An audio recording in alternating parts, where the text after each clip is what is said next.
Hello, good afternoon. Today is May 15th of 2020. My name is Raymond Ng, the Director of Education here at Monteca International Play School. First off, thank you for watching our Parent Info Seminar um, this week. So our Parent Info Seminar topic this week is everything to do with reading. What is reading? Now, reading is something that we do with our children all the time. So besides just reading just a story to them, what else can we do to involve them? What kind of criteria do we have in reading that will stimulate their learning the most? And that's what we're here to talk about today. The topics that we're going to be covering today is first off, the do's and don'ts of reading.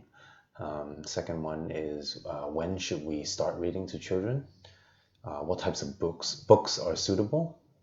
And also, we're going to recommend a few favorites here at Monteca as well. Okay, so the general things, there are a few general things to note when we're reading to children. So these are the do's and don'ts, which is in this category. Of course, the first do is, of course, always read with a lot of expressions. When we say expressions, we're meaning changing your voice when you're, for example, reading some sort of a dialogue. Okay, adjusting your pace, slowing down, or speeding up when it's suspenseful or exciting. And don't be shy, right? Children enjoy a very good story with emotions and inflections, and this will really help them be more into the book that you're reading or the story that you're reading. Okay. One of the first don't is don't rush. Don't ever rush. Don't try to rush through the book. Okay. The point of reading is to allow the audience to develop a mental picture. Okay.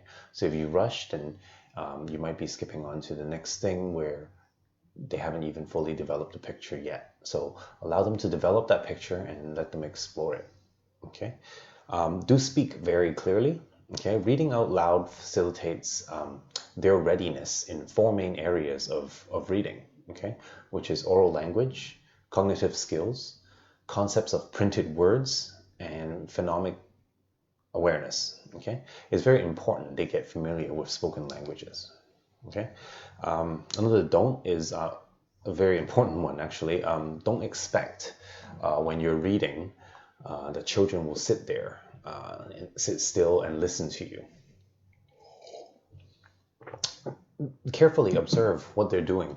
They might just need something to keep their hands or bodies busy while listening. Okay, this is a special type of learning called kinesthetic learning. Okay, so it's a lot to do with movement, and they're also moving while they're learning, and it helps them memorize or it helps build that foundation in their knowledge database as well.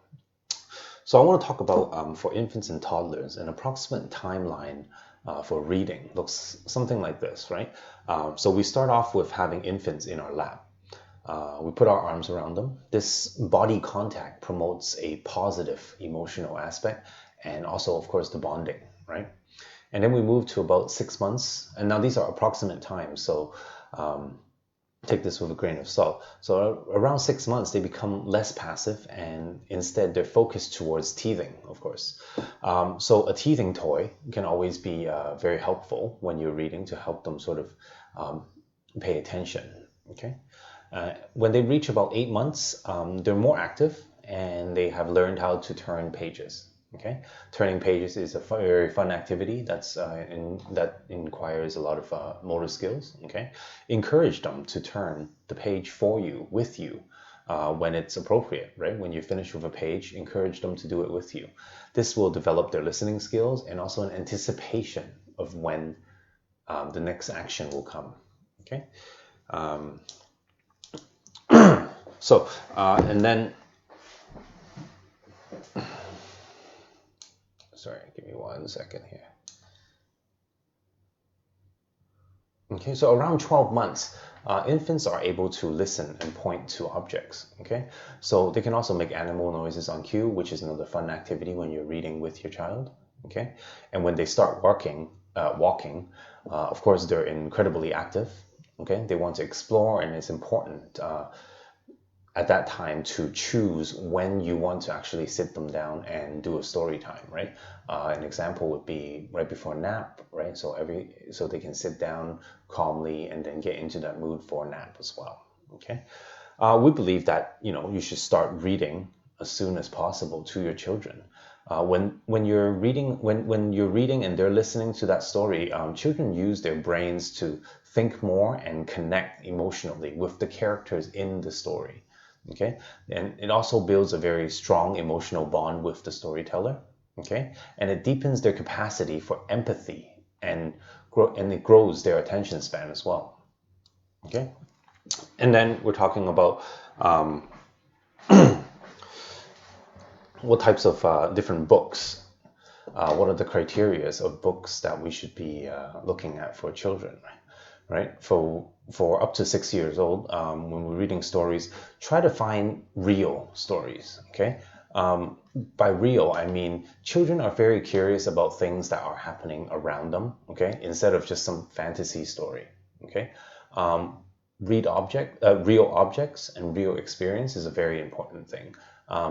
Here in Monteca, we try to encourage books that have real looking objects instead of just a cartoon drawing. Okay, and this is very important because it helps them relate. Okay, second criteria for a good book would be, of course, the beauty of it, right? Beautiful illustrations always attract children's attention. Okay, and we teach them to take care of this beautiful book, as if they were a piece of art, let's say, right? So it gives them a sense of responsibility as well. Okay. Third criteria could be number of words per page. Okay. In general, we recommend for infants it should be one picture per page, no words, one picture per page, and there's lots to talk about. Okay. And then we move on to a picture with a word, and then a sentence, and eventually it's the whole storyline with complex stories as well. Okay, different types of books is very important. Okay, so for under 1 year old, we recommend the board books. Okay, the board books are very thick and sturdy. Okay, so it also helps them develop a motor skill to be able to maneuver the pages. Okay, for 12 and 18 months, actually, it's very interesting. There's lots of these lift the flaps books. Okay, so lots of things for them to explore, keep their attention span as well. Okay, the language should be very rich in these books. Okay, it should be descriptive and it should be accurate. Okay, we try to avoid all sorts of baby talk. Okay, and of course, rhythms and rhymes are always a good choice for children as well. Okay, last but not least, the details of the books, the illustrations in there, or even the story in there, they should have there should be a lot of room for discussion in terms of their details. So every time, let's just say, even if you're reading the same book over and over again, every time there's something different for you guys to talk about, and that builds up the critical thinking component. Okay. So lastly, we do have some books to recommend. These are some of our favorite books here at Monteca International Play School. You've probably seen some of these before and some maybe not. I will put these books and their authors in the comment section below afterwards if you choose to pursue these books. Okay. So our first one, you're probably very familiar with this one. You could be The Very Hungry Caterpillar by Eric Carle. Okay, this is a classic book with beautiful artwork. Okay, very colorful. The language in there involves obviously language, math, a little bit of a culture topic as well. Okay, and it comes in many formats. This is the board format. There's paperback, and there's a hardcover, and there's a big board book. Okay, this is number one. Okay, very good book. A lot of children love this book. The second book I want to recommend and show you is this book called the Montessori Number Workbook. Okay, Number Work, sorry. And it's by Bobby and June George. Okay. Now the special thing about this book is when you flip open to the pages, besides it doesn't have like, let's just say, a proper story like The Very Hungry Caterpillar per se, but instead it goes through every number, and I'm not sure if you can see it here. This is actually a lifted texture, so they can actually feel what the number 1 would feel like. This gets them practicing for the language aspect in terms of writing. Okay, so there's definitely reading and writing along in this book as well, and it keeps going, and you're counting things that are of course relevant to the children as well. Okay, and it teaches you the proper way of writing a 5, for example. Okay, not the proper way, the typical way, I should say. Okay, so this is the Montessori number work. Thirdly, the third book we have is, I wanted to introduce this book. Now, if you have followed our Instagram pages, I've been posting some books that we recommend before, and this was one of them. This is called The OK Book by Amy Krause. Okay, it's a nice, simple book with illustrations that relate to the child's everyday experiences. Okay, and it really talks about, just the child being okay at different activities, right? Okay, very interesting book. Lots to discuss in here. Okay. The next one is one of my personal favorites. It's called Zero. Okay, it's by Catherine Otoshi.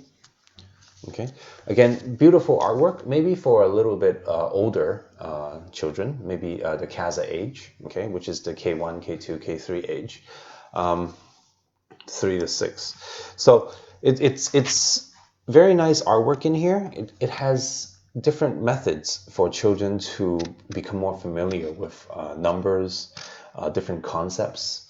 I don't want to spoil the book for you, but this book has a very relative concept to different students all over the world as well. So it's a very interesting book, and it's a bit more abstract, but it helps them definitely to relate.